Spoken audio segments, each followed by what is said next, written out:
The English weather was never at its best in April, but having spent the last 3 years in Italy, Lexie had no complaints. She positively welcomed the chill wind, and had it been permitted, she would have asked to ride up front with the coachman, just for the sheer joy of feeling soft rain on her face once more. After the dry heat of Naples, she was certain it would do her complexion the world of good. Still, there would be time enough, no doubt, to make that particular wish come true during the months ahead. Her destination, Hawthorne Manor, was a rambling Elizabethan building which looked as though the various members of the Hawthorne family had just added on a room whenever they needed extra space. There was no symmetry whatsoever, and to Lexie this was part of its charm. To everyone else, it was a nuisance.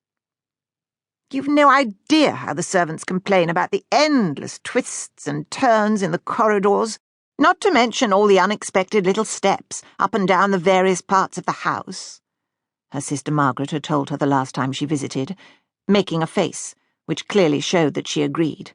"It is most vexatious, I tell you, not to mention the fact that the kitchen is situated positively miles from the dining room, and so the food's invariably cold before it even reaches us. Puts George quite out of humour." Since most everything put Margaret's husband in a bad mood, this didn't surprise Lexie, and she could even sympathise with her sister to a certain degree. However, having the privilege of living in such a house would far outweigh the inconveniences, in her opinion. Had she been lucky enough to have a husband with an estate like Hawthorne Manor, she would never have complained. Sadly, she had no husband of any kind, although admittedly that was her own fault. "I wash my hands of you," her father told her at the end of her one and only London season. "I've done my best, and you've not taken advantage of the opportunities you've been afforded. Now you may endeavour to support yourself, for I shall no longer do so." There had been no less than 3 offers of marriage, which was gratifying in a way, but she'd turned them all down. She didn't want to be a brood mare stuck in a loveless marriage, and had decided she would rather live her life alone, or as alone as any female could be in this day and age. Her father hadn't really meant his harsh words, and Lexie knew he would never cast her out entirely, but she had felt herself to be a burden nonetheless. She had therefore set about finding employment as a lady's companion. She couldn't have wished for a better employer than kind Lady Belvedere, who had treated her more as a daughter than a servant, and had taken her off to the continent. Sadly, the old woman had now passed away, and Lexie had been forced to return to England, where matters had changed somewhat.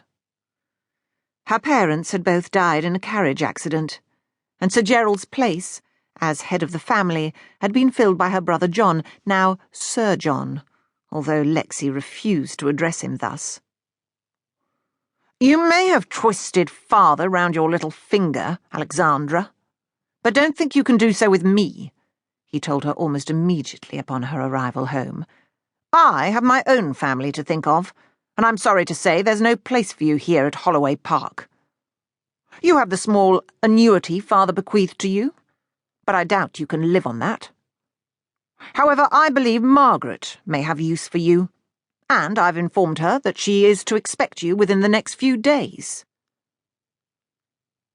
His pompous manner grated on Lexie, as did his insistence on calling her by her full name. No one else ever did.